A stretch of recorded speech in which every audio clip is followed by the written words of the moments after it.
Hi guys, I wanted to do a video on the article that kind of ties together the way I'm thinking about AI. It's called The War for Our Digital Brains. And basically, the argument that I'm making here is that there's two options for who owns these AI systems we're all starting to use. There's the company owned versions of these systems, and then there's the versions of the systems that we own, each of us. And I make the argument in this article that it's very important that it is the us that owns these systems and not a company. I started this research probably around a year ago, and I went down a lot of different rabbit holes and all the acronyms and everything. And really, after several months of research, I ended up feeling dumber and more confused than ever. But then something clicked for me. And what was that? It's that I basically realized that what these AI systems like ChatGPT are is really digital brains. They're like a human brain in the sense that they have storage and memory, they have information input and retrieval, and they have intelligence. And, that's a human brain. And a digital brain has the same three component. It has the storage and memory. You can store our information and remember what we tell them. It has the input and retrieval via the chat interfaces, and now things like voice and vision within these systems.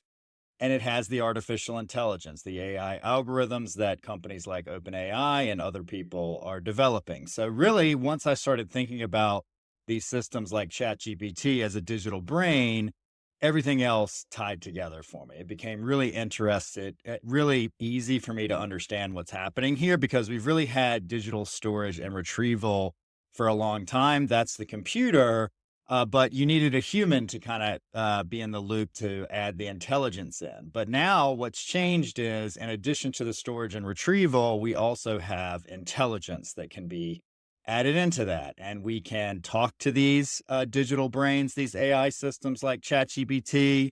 They can see if we show them images, etc. You can talk to them, they can hear and talk back to you.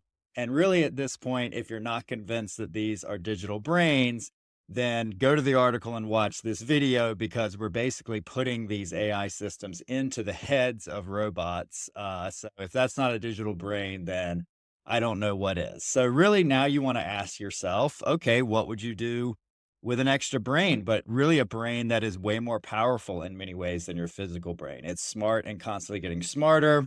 It never sleeps. It never gets tired of working for you. It can multitask dozens or even hundreds of projects at the same time.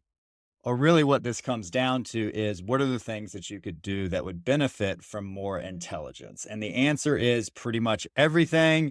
And that's why we're going to use these AI systems, these digital brains for everything that we do to find the answer to any question as our personal doctor, lawyer, trainer, nutritionist, chauffeur in terms of self-driving cars.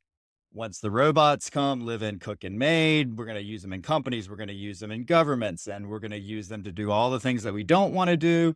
And we're going to use them to help us do all the things that we do want to do better. So we're going to feed these digital brains, these AI systems, all of our information, because the more information that we feed them about ourselves, the better they're going to be at helping us. Just think about it like an assistant, right? If an assistant knows nothing about you, he or she is not going to be able to help you anywhere near as much as if that personal assistant knows everything about you. So we're going to feed them all our data and knowledge with devices from our phones, our computers, our smartwatches, our fitness trackers, things like the Meta glasses, if you've seen those with the cameras on them, headphones, cars, even toilets and washing machines will feed our digital brains information. And this isn't a guess, it's already happening. Meta has released glasses, Apple smartwatches, fitness trackers, cars are gathering all this data, our phone, Apple AirPods, and even some toilets and washing machines are now sending information. But there's some issues here. And, as anyone who's participated in the social media world knows, we've basically lost control of our digital data and knowledge in the last phase of the internet. Big tech company now owns and controls much of our digital data. And that information is now spread out across a wide variety of different systems. So it's in silos. My computer and phone are from Apple. I use Google Drive for my work information. I have a fitness tracker from Garmin. I have a headset from Bose and on and on. And on one hand, that's a good thing that I have all these different products and services that are compiling this information. But on the other hand, it's bad because, you know, it's not as good when I have a general intelligence, which is what we have now that can help me with anything. If all my data is spread out all over the place, it would be much better. And that AI, that intelligence would be able to help me much more powerfully and be a much more powerful assistant if it has all of my information. And that's why we're heading towards one all knowing digital brain, one that unites all of your data and knowledge, your digital data and knowledge, just like your physical brain does. You wouldn't want the information in your physical brain spread out in a bunch of different places, and you're not going to want the information in your digital brain spread out across a bunch of different places for the same reasons. So that's where we're heading. And so really once you realize that, you realize that the most important question, really the only question that matters, is who will control that AI system, that digital brain. And there's really only two options. The first option is a company will own and control your digital brain. And the second option is you will own and control your digital brain. So company owned digital brains have the lead right now. And from what I've seen, Google is the furthest ahead. They've been working towards building this unified digital brain for years. Google has the storage. It's called Google Cloud. They have the retrieval engine. It's what drives Google search and now their new AI interface, Gemini. They have the intelligence. Most of the AI breakthroughs that we're benefiting from now came from Google. They even call the AI division of their company DeepMind. Okay. So these things are digital brains. And Google already has a lot of the products and services we need to feed our digital brain. In addition to that, the components and the infrastructure for the system, they have Google Search. You know, they're accessing all the information on the internet. They have YouTube, which 500 hours of video per minute uploaded and organized. Google Chrome's the most popular browser. Gmail's the most popular email service. Google Photos, Google Drive. Fitbit, the health tracker, the Android phone system, Waymo for self-driving cars, Google Nest sensors for your home. So really this is just a small sample. There's many other things that they're building towards this one unified digital brain. And they're not the only company. Really, all the big tech companies are now working on this, and the profits from this, if they are successful, are going to be insane. And that's a big reason why the 5 most valuable companies in the United States, at least when I wrote this article, and most of these are still true today, is Microsoft, Apple, NVIDIA, Amazon, and Alphabet, the parent company of Google. And so Microsoft, Apple, Amazon, and Alphabet, they're all building the digital brains, and NVIDIA makes the computer chips that these digital brains run on. So it's like, if you're not thinking, oh shit, right now, you should be. Do you want Google or another big tech company to own your physical brain? Then you don't want them to own your digital brain either. Because if most people use digital brain that is owned by a big tech company, it's going to mean less truth. Truth is reached through intelligent discourse among multiple parties. You don't want one company controlling the intelligence, because then they will decide what truth is, and that intelligent discourse will go out the window. There will be less individual wealth and much greater wealth disparity, because we make our living, most of us, even tradespeople, these are all skilled trades now. We make our living from the knowledge and experience we've accumulated in our physical brain. So if we give all that knowledge to a company-owned digital brain, guess who's going to benefit from it? They are, not you.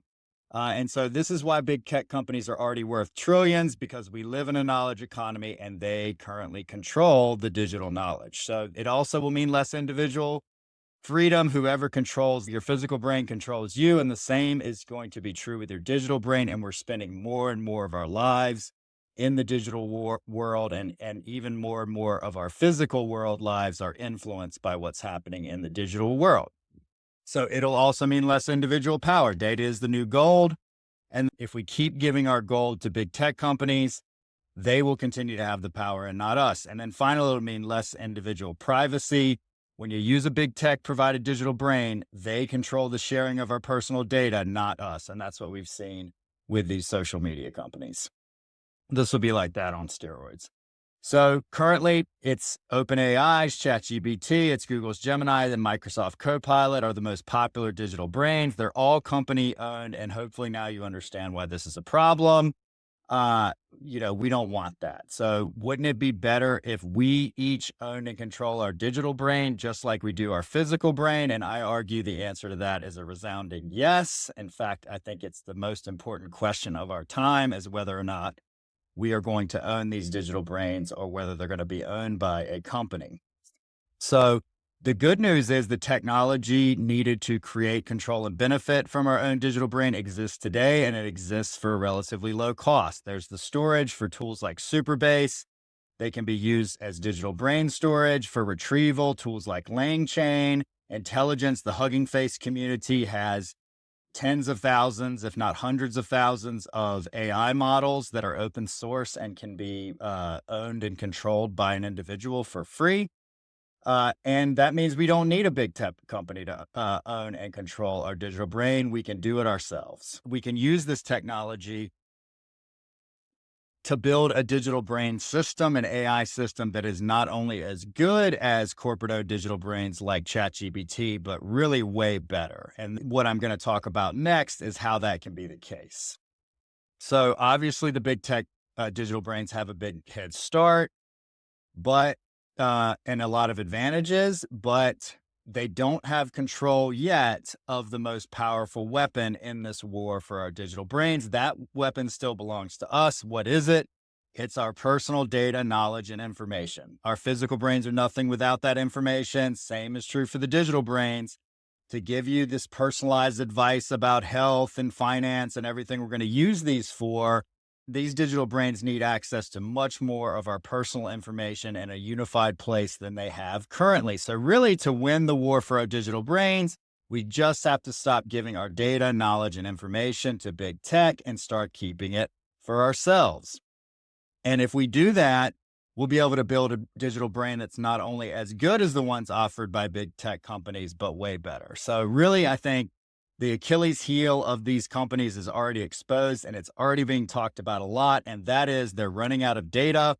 All the major AI companies like OpenAI, like Microsoft, like Google, they've inhaled all the publicly available data on the internet and they've run out of data. So it's really what's left. And that's the data, knowledge, and information that we all still control and has not been publicly made available or privately with these companies. So how do we win this war? The first thing is we need a simpler framework for thinking about this. We got to stop talking about LLMs and RAG and context windows and tokens to the average person.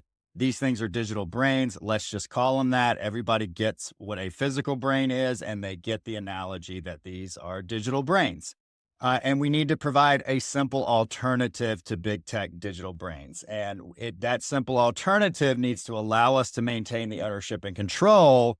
And it needs to be as easy to set up and use as tools like ChatGPT, where you just log in and start using it. We need both if we're going to win this war. And there are some systems out there. I'm going to talk about one of them in a minute that do allow you to do the ownership and control piece, but they're currently still pretty complicated for the average person, especially when you compare them to tools like ChatGPT. So I think we need to start with a narrow and deep use case that's widely applicable. We don't want to try and be good at everything. I think that's another weaknesses of the ChatGPTs of the world is people don't exactly know what to do when they open it up. It can do anything, kind of like a spreadsheet, but you kind of have to know what you want in order to realize the true power of it. So, what are those things that we all care about? Health, personal finances, relationship, work, entertainment. And I think so the initial use cases should be chosen from one of those areas. The battles are going to be fought here around use cases. And at the end of the day, the digital brain that wins the war will be the one that it has the most powerful use cases for the users. And this is really the first weapon that we'll deploy is with each additional use case, we'll be providing more and more of our personal data and knowledge and information to a digital brain that we own, and we'll be starving big tech digital brains of that same information. So then we needed to make it easy for anyone to build additional use cases. So there's a community of people that are building and trading these use cases of digital brain owners. And that's the second weapon is we don't have to. There's a lot more smart people in the world that work for any one company. So we don't need to hire an army like the open AIs of the world have to do. Every person that wants to benefit from these systems will automatically be part of our army and joining the fight. And then the next step is we need to enable digital brain owners to trade their data, knowledge, information, and use cases. We're constantly doing this from our physical brains, and that is definitely going to be the case with our digital brains in the future. So this is a digital brain network, and this is you're going to share information back and forth with other digital brain owners, and this will be the digital economy, the AI powered economy of the future. And if it's done this way, we will all participate in the benefits of that network, including the compensation, instead of all the benefits flowing to one or a small group of big tech companies. And once that monetization engine is in place, this is really the death knell for the corporate owned digital brains, because once people can make money and benefit fully from the revenue that's generated from these digital brains, why would they ever want to use a corporate owned digital brain that's taking all the money for themselves? They're not. And so this is really the death knell for the corporate owned digital brains. And that's where this new economy is going to be built that we all benefit from, instead of the economy of corporate owned digital brains where they get all the benefits. So I think this is possible today. And I've started to join that battle. When I first wrote this article, I was working on developing my own system, open source system for this. But luckily, during that time, I found and became a part of the Open Web UI community. And I think that they are well down the road in building this digital brain system. And we have videos on exactly how you can set it up today. They have the community up, the use case standardization, the ability to trade those use cases. So I'm really excited to have found Open Web UI and amazed by all the progress that they're making. And I believe that they are right now the most powerful weapon that we have to win this war for our digital brain. So if you're interested in creating, controlling, and benefiting from your own digital brain and helping us win the war for our digital brains, I encourage you to visit our free community over at digitalbrainbase.com. Also, feel free to check out my blog at davewaring.com and join my email list. And I hope to see you there. Take care.